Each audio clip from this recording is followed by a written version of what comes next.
tanpa ada gejala.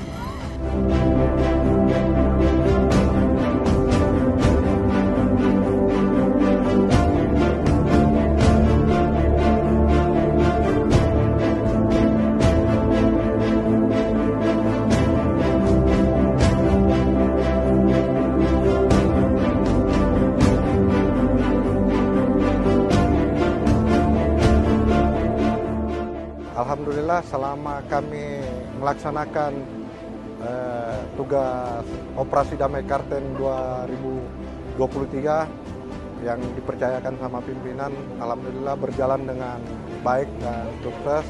Kami dari Satbrimopolda Sulsel dengan jumlah pers Operasi Damai Kartens tindak 105, alhamdulillah kembali dengan jumlah yang 105 juga.